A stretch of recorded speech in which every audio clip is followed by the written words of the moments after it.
you.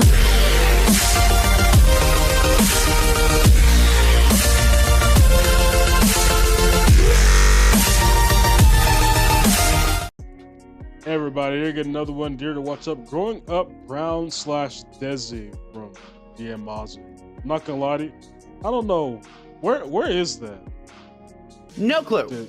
Is that like... is that supposed to be like somewhere Middle Eastern, India-ish? I'm not entirely sure because I don't know where everything is. I'm gonna assume it's like Southern Asia, not quite Asia, but like somewhere around there. That's the best guess I could possibly give. I don't know. I'm not that familiar with every nationality. Please forgive me. Anyway, I guess let's get into this. There's a cabinet above the kitchen stove that was expressly forbidden for me to open. That's I'm allowed gotta to be glance something, at right? it, sure, but try to reach out to open it? A fool's errand. What lay inside, you ask? Dishes that were reserved only for guests. What? But Really? Dad, there aren't any Yes. other dishes left. No, beta. We have to keep them for guests. Just Okay, so it is like a Middle Eastern. Kind of. Somewhere around in it. case. Just in case. Dad, we haven't used them in years. If we're gonna save them up for guests, we need to invite them. Please, I just want one cup, please. Just a single cup. I apologize Dang. for my transgressions. Growing up in a Desi household isn't for the weak, but I loved every second of it. I've Someone sprinkled please in correct me tidbits if about I'm my wrong. cultural I don't upbringing in the know last few videos, but I realized that aside from my experiences with casual racism and hating my culture and, you know, the Dang. usual stuff, I haven't really talked about the The positive usual stuff. experiences of growing up with my Pakistani culture in a Western country. So I have a pretty small immediate family. I had my parents and my two younger brothers, one who's 1 year younger and another who's 10 years younger. Dang! That's right. My family has exponential age differences between our siblings. Wait until you hear about the 100-year younger brother. My Dang, parents are you both the did. first doctors in their respective families. They trained in Pakistan, harvested my brother and I from the ground, or at least that's what they told me, and for Harvested, complex okay. personal reasons, they decided to move to many different countries, dragging us boys along. With how busy my parents were with their early jobs and traveling, I don't remember spending too much time with them in my very early childhood. A lot of my memories are either with Okasa, who was this older Japanese nanny who lived next door, who absolutely adored me, or it was with my very extended family who took turns taking care of me. The Mars Pakistani extended family is absolutely huge, and yes, you should take that as a threat. 10% of my subscribers are blood relatives. My mom is one of Dang. 7 siblings, and my dad is one of I mean, you get enough subscribers, Wait. a good percent are. Did I hear 30 or 13? Huh? Let me hold 30% on. of my subscribers are blood relatives. My mom is one of 7 siblings, and my dad is one of 13. And Hey man, say man. When you're part of a colored family, you OD got siblings. My dad has 8 other siblings. My mom is like my mom only has 1 other sibling. My dad has 8. Like, bro, if you colored families they be creating, I'll tell you that much. each of the uncles and aunties have like 5 children each, so the actual number of family members ballooned out super fast. Man, the Desi urge to harvest children goes crazy. I distinctly remember how much fun it was growing up with so Just many stay cousins. humping. Specifically, That's how wedding it's events done. and parties were absolutely insane. There's this tradition that we have of everybody staying in one house, like Shadi Ka Ghar, in the days leading up to the wedding. Despite there being like 100+ cousins, we weren't no quitters, and so we clown card ourselves into the house as much Jackrabbits. as possible, playing games, sharing stories, and it was just exactly as chaotic as you're imagining. But hey, bring out the guest dishes, just in case. Oh no, not you too. I just want 1 cup. The main Dang. downside of visiting our extended family in Pakistan, though, was the food poisoning. Trust me Dang. when I Hey, say, you like, know what? genuinely It's trust just- me when it's I part say of the the- it's part food of the is joy. so good, bro. But the thing is, some of the best lose food and get 20 available pounds is street afterward. cuisine. So You'll I be would alright. get some snacks, some chane, you know, some fruit from the market, and then every single time it would destroy me. Because it Yep. wasn't even a matter of if we would get food poisoning, it was a matter of when. All of my immediate family got it every single time. And having just gone back there recently, I can Hey. confirm this is still It's a great weight loss Way to regimen, lose bro. weight. I will. Hey, give me about a good month living there, bro. I'll even have a TV propped up to my bathroom wall to entertain myself every single day as I actively puke and crap my guts out. and lose about to get 50 pounds with no workout at all. Just pure Give protein. me a double of that. The only other thing that's scary to me, especially being a doctor that's the son of 2 other doctors, was that unfortunately, almost all of my aunts and uncles have some sort of diabetes or heart problems, which means Hey. that I'm at high risk of those just for being born with my genetics. I guess when you're this gifted, you gotta get brought down somehow. Wow. I You need diagnosed some you with kind type of 2 nerf. diabetes. Yep. Oh man. You have to get nerfed. And you got another letter. Again?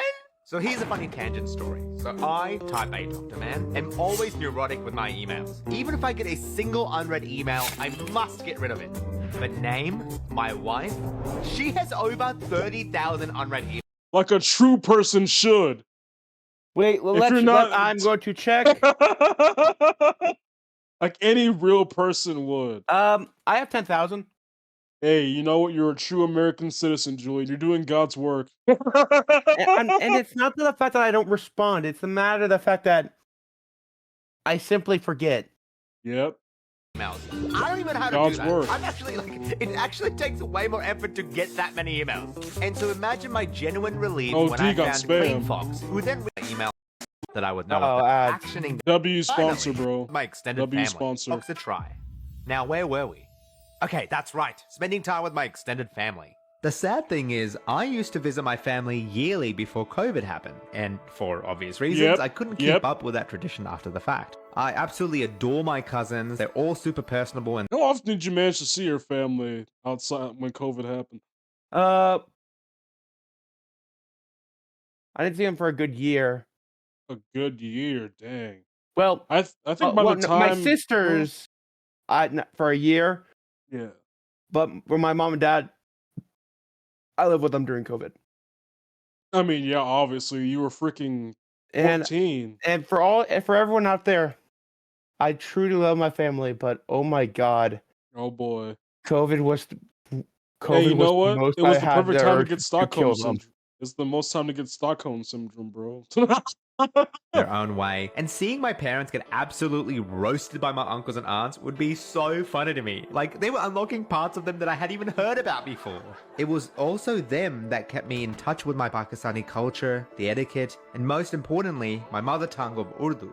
My parents always spoke Urdu to each other and to us when growing up, so I've always been able to understand it just fine. But when it came to learning Arabic for reading the Holy Scripture, or Japanese for when I lived in Japan, or English is now my 4th but dominant language, yeah, Urdu fell by the wayside. I did try to use it as much as possible around the house. Hey, I commend anyone that like genuinely had to learn a different language.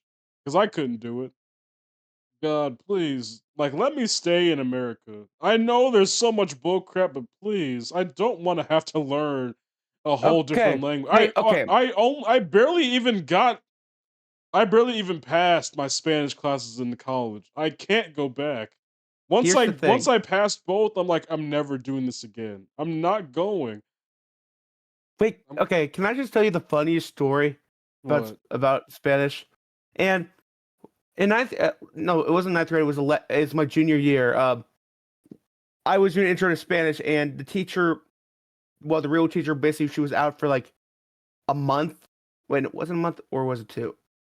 She was like sick, and like they would give us subs that did not know a lick of Spanish, and would just like look up online to figure it out, and we were like, "Huh?" And then like we got our test, our test scores were awful, and the teacher's like, "What do you guys doing? I thought you were doing your homework." And it's like, we don't know what we're doing. But despite my best efforts, I always sounded like the memes of the American-born confused Desis, or I guess in my case, the Australian-born confused Desis. Like, मुझे very cold हो रही है. What does My that toxic mean? trait, though, is that I always think that I'm better than I am. Until I got absolutely humbled this one time when I was in an Uber, and it was a Pakistani uncle who was driving. Oh, actually, before we continue, an important tidbit of cultural context. We call any older men or women in the community uncle and auntie as a sign of respect. Not that they're related to us. I have no relation to this Uber driver. Wow. Mars is a pretty common Pakistani name, so he immediately switches to Really? Urdu to talk to me. All right, then. As we continue this conversation, I think I'm doing a really good job. We're having a good vibe. This But hat then my change? guy switches back to English because my Okay. Urdu I'm about to say this hat change a color? What the heck was that? Must have been that bad. I want to die. That's like my 15th reason. Memojonga. 15th reason. My parents Dang. did try to teach me all this, even to a point where I lived natively in Pakistan for a year or two, which definitely did plant the seeds for speaking Urdu and keeping in touch with my culture, even when we were living in New Zealand and Australia. Despite my family being busy with their work, they always made it a point to spend family time together and ensure that we kept our traditions alive. Like, for example, Ludo. This is a classic game in Pakistan, and it goes by different names all around the world, like Pachisi, Uckers, Fia, Parchis, and so on and so forth. This is a like game Trouble? about going around It's the board and essentially slaying your foes, aka your family members, along the way. And my family have been absolutely decimating each other in it for about Yeah, a it's decade. gotta be like And Trouble as or with any Sorry. good game, we've got a ton of house rules to keep things I mean, spicy, probably like obviously stacking dice different, rolls but or like, having I'm two assuming dice the to allow for equivalent greater of it would be flexibility Sorry in or movement Trouble. and, well, in-game murder. True to my take. Yep, that's what you gotta do when a mother can get 4 planes in one move. You gotta stab him. Yeah, who would ever do that? Shut the up before you piss me off. I'm stop. I didn't No. cheat. I did not cheat. No, you had to. There's no way you do that. Oh, it was one. I would believe it more. Listen here. I would believe if you got it with at least 2 roundabouts. It was the first round around the board, and you got all of them. I rage quit right there. 'Cause what are we talking about? Actually, don't piss me off. Taking games too seriously mindset, I had manually calculated the probability of landing each numerical value possible and had it pinned on my phone whenever I played Ludo. And yet I would still lose. I genuinely loved playing Ludo with my family. We still do play it to this day, and it's one of the best bonding experiences I've had throughout my childhood. And the amount of times that this game nearly broke our family apart is innumerable. Great game, highly recommend it. In between my mum and dad's busy shifts were functions or dawats, which to simplify things is a gathering of our local Pakistani community for a social dinner. These dawats happen relatively frequently, and I suspect it was my parents' way of recuperating after work, which is why they insisted on having guest dishes in our kitchen just in case. What do you mean just in case? Do you think 20 people are gonna show up without any notice? Come on, Dad! Yep. I'm gonna be so honest, when I was growing up, these events were super boring to me. At first, Mum and Dad usually went to their respective circles of uncles and aunties, and I was left to just bide my time and fester about having to go to these events. Then I realized the other kids were just as nerdy as me, so we spent the entire time playing Pokemon Diamond and Pearl, chasing each other in the underground, and setting up our own bases. Actually goated game and goated experience. Another Just to highlight this of day, these I've not events played were one the Pokemon food. game. Bro, I'm telling you, Desi cuisine already hits like nothing else, but then you get these multiple buffet-style dawats that almost always had amazing food. Mwah! Wajiwa. Beautiful. The food tasted Not so the- good, almost certainly because of the amount of oil added on. Come on, let's not Yep. even lie about that.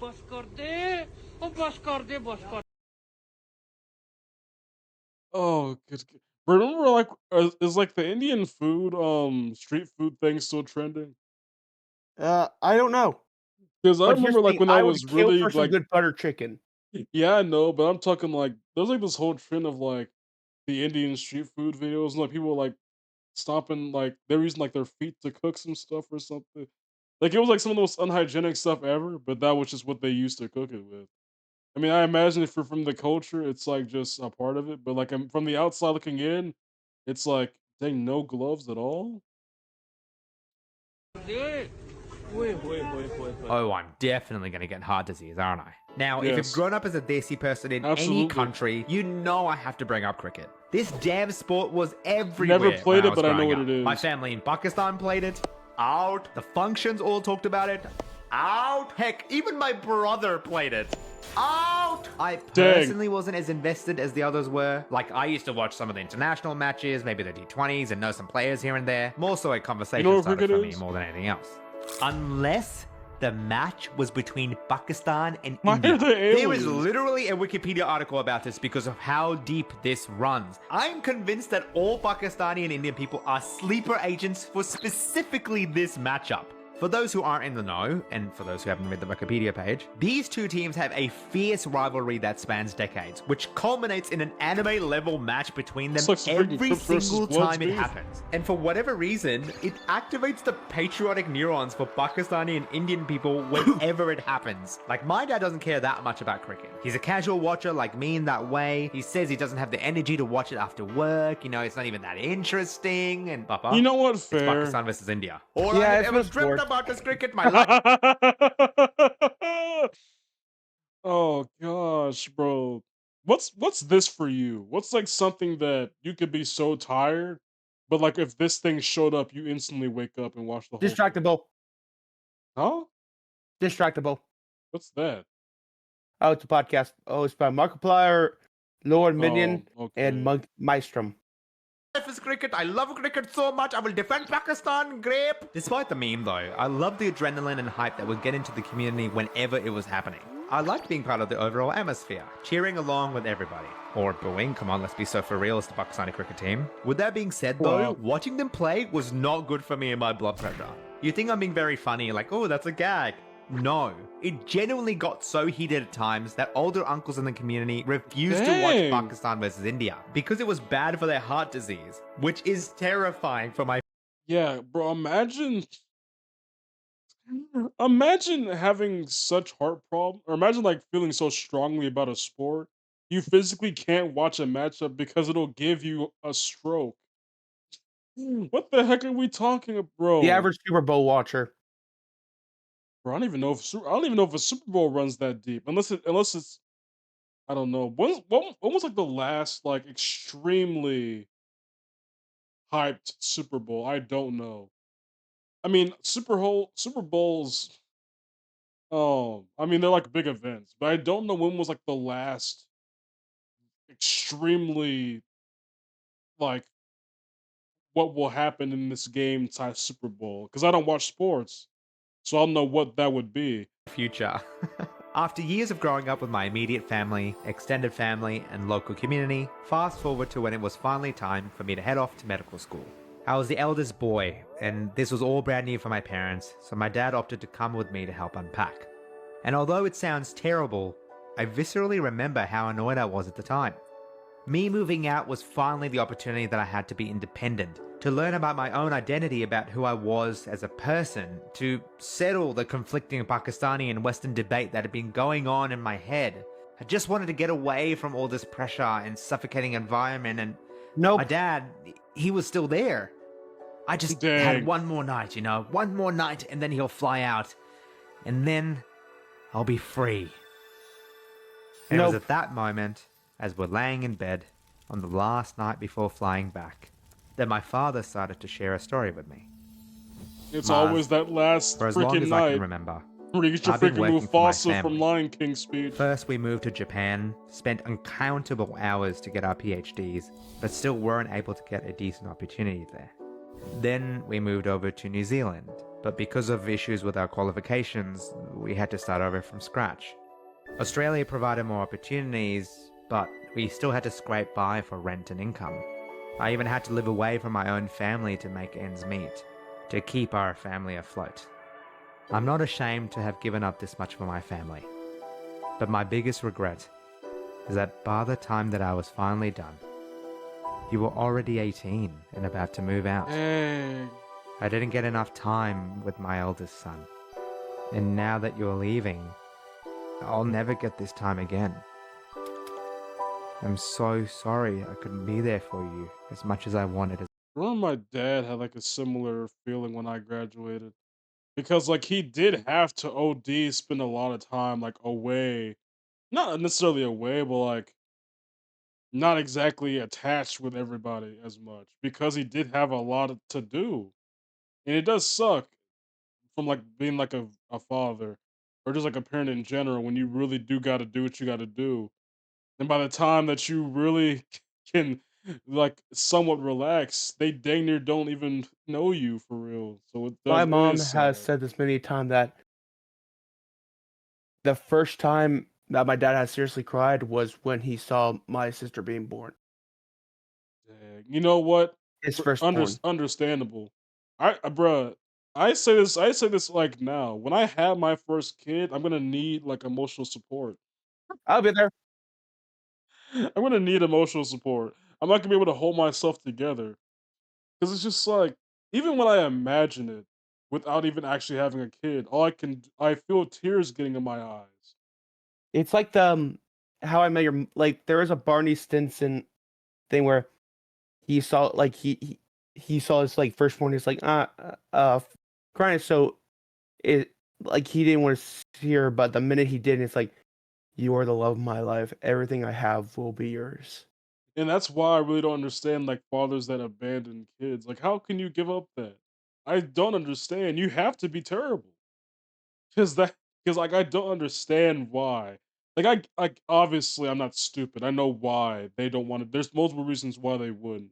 But like to give up that feeling or that connection, I don't get how you could come to terms with it. As a father, And you'd I much love you rather would so pay much. so much money just to not have to. And that's when I saw my dad cry for one of the very few times in my entire life. I just started bawling my eyes out, just awash with guilt. And oddly, I think closure. He was speaking about something I had noticed in the back of my head, which I hadn't managed to unpack and address. But despite that, here was my dad taking that first step, allowing us to share a father-son moment right before he left. My dad flew the very next day, but that moment completely recontextualized everything for me. I grew up with my own perspective, but when I look back and reflect on it, I don't think I could ever do what my parents did. Starting over in a brand new country where you don't even know the language and trying to find work that's enough to sustain your young family? Are you kidding me? And it's not just about establishing a monetary foundation for the family, is it? They had to leave their own parents, brothers, sisters, and their Yeah, village man. behind to work tirelessly, all to provide their children with the opportunity that they so desperately wished they and their family had. And I think my parents made that sacrifice knowing that yes, it would take time away from their own children, but with the faith that it would be worth it in the long run. I cherish the childhood that I've had, and I'm grateful for the Is he struggles that still my a mum and dad doctor? went through to be able to Yeah, I afford imagine us these so. opportunities in a brand I mean new him. country. Who, this guy? I love you Yeah. so much, Yeah, mum and he dad. does this and And duty, doctor. eventually, Uh when I get my own place to decorate and to start my own family, I'll be He's sure to married. have I'm a set pretty. of guest Yeah. dishes and plates, ready for whenever they come around, just in case. Like he's 30, I want to say, or at least somewhere around it. Hey man, beautiful story. You gotta love a good origin story, man. Anyway, hey, enjoy your parents when you still have them. When you're, if anyone, I don't know how old anyone's watching this is. because you don't know when they're gonna leave. Yes, please do. This is coming from both of us. Please enjoy your parents' time and never take it for granted, because you never know what's really going on behind closed doors. Yeah, I guess that was it for this one, man. Hope you all have a good day. God bless. Yeah, boy.